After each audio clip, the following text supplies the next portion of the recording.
आप जी ब्रह्मा विष्णु महेश से ऊपर किसी को मानते नहीं थे, विशेषकर पवित्र हिंदू धर्म के श्रद्धालु। और ये भी जन्म मृत्यु के रोग में, सरपुरुष यानी ब्रह्म भी जन्म मृत्यु के रोग में, अक्षर पुरुष भी जन्म मृत्यु के रोग से ग्रस्त। केवल एक परम अक्षर ब्रह्म जिसको सत्य पुरुष कहते हैं, वो कबीर देव हैं, कबीर साहब, वो इस जन्म मृत्यु के रोग से मुक्त हैं और वे वैद्य हैं, इस रोग के नाश करने वाले। तो हमने वो रोग नाश करवाना है, तो रोग नाश कराने के लिए हम कहाँ जाते हैं? हॉस्पिटल में।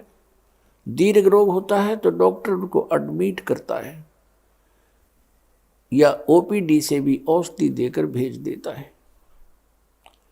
तो फिर उस मरीज ने, उस पेशेंट ने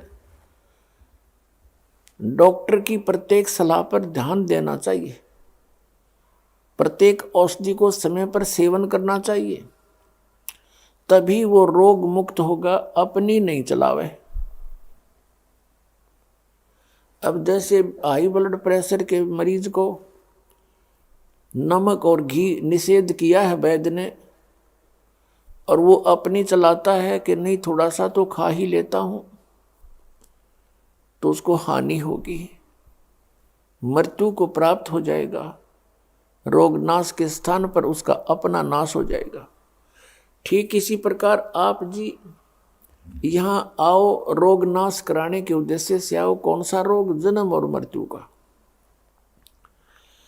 अन्य संसारिक सुख अक्षीणिक है,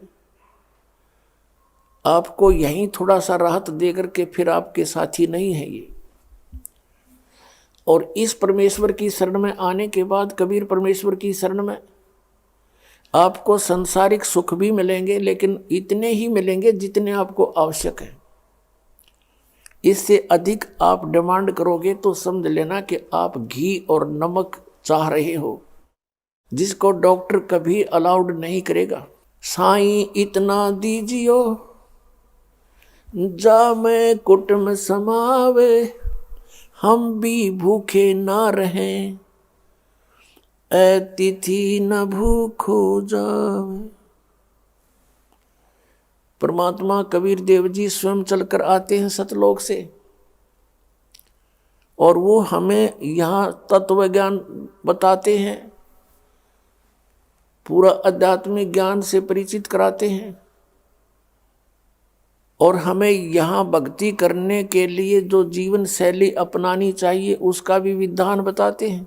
उसके लिए क्या बताते हैं कि परमात्मा से इतना ही मांगो, अधिक नहीं। साईं इतना दीजियो जा मैं कुटुंब समावे, हम भी भूखे ना रहें, अतिथि ना भूखा जावे।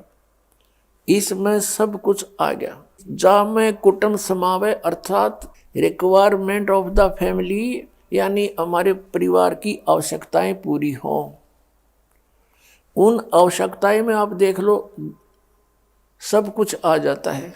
रहने के लिए एक झोंपड़ी हो, कुटी हट हो, पर्याप्त है, और वस्त्र कपड़े रोटी ये मिलते रहें। और पुण्यात्माओं, अब बुद्धिमान समाज है, जब हमने परमात्मा पाना है तो उसमें अगरम मगरम नहीं चलेगी, अपना नहीं चलेगा बिल्कुल भी। अगर अपनी चलाओगे तो आप फेल हो जाओगे। आदेश परमात्मा का पालन करना पड़ेगा। जैसे सीता जी को हिदायत दे दी गई थी कि ये रेखा आपकी कुटिया के चारों तरफ लगा दी गई है, इससे बाहर मत जाना, बाहर जाओगे तो आप पर बहुत आपत्ति आ सकती है, कोई हिंसक पशु भी आपको हानि पहुंचा सकता है, और कोई दुष्ट वृत्ति का व्यक्ति भी आपको दुख दे सकता है। अब उसी समय रावण आ जाता है एक महात्मा रूप बना के, और कहता है माई भिक्षा दो। सीता जी ने कहा तुम अंदर आके ले लो महात्मा, यहाँ आ जाओ मेरे निकट। रावण आगे को चला तो उस रेखा के पास आते उसमें से एक अग्नि की लपट निकली, और रावण 10 कदम पीछे जा गिरा। अब रावण ने कहा कि माई भिक्षा बाहर आकर दे दे, साधु संतों के साथ ऐसा नहीं करते, इसमें तो बहुत शक्तिशाली मंत्रित रेखा है ये। अब सीता ने सोचा था, वो जीव संज्ञा की सोच थी कि महात्मा खड़ा है, क्या फर्क पड़ता है, अभी आटा देकर वापस आ जाती हूँ। जो भी उसके पास उपलब्ध था फल फ्रूट, वो भिक्षा लेकर बाहर को चली, और जो ही उसकी झोली में आटा डालने की चेष्टा की, उसी समय बाजू पकड़ ली रावण ने और घेर ली कंधे पे, जा पटकी वहां पर अपने 9 लखे बाग में। अब उसकी जीव संज्ञा की सोच ने कोड कहानी बिगाड़ दी। आप महाकष्ट होगा, करोड़ों व्यक्ति मरवा दिए उसको छुटवाने के लिए। क्या वो मूर्ख थे जिसने ये कहा था इससे बाहर मत जाना?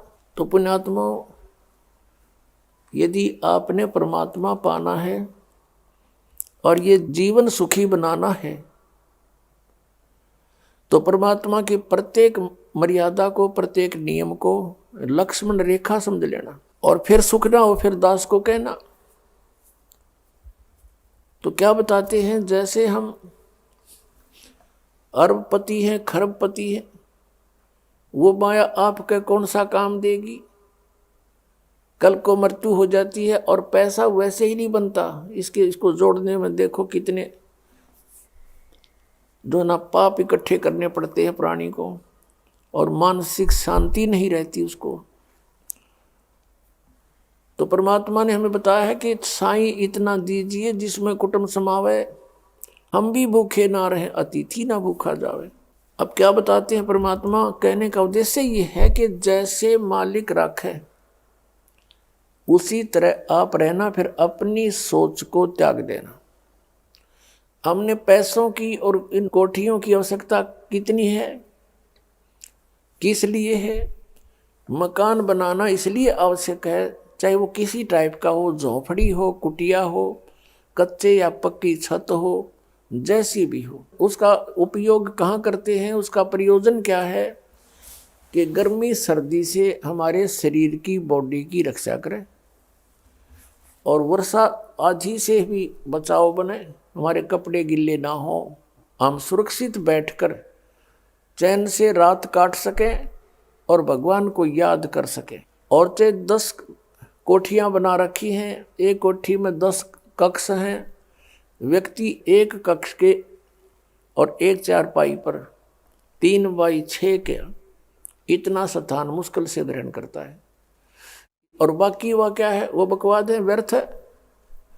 कहने का भाव ये है कि हमने परमात्मा की प्रत्येक मर्यादा को पालन करके सफल होना है।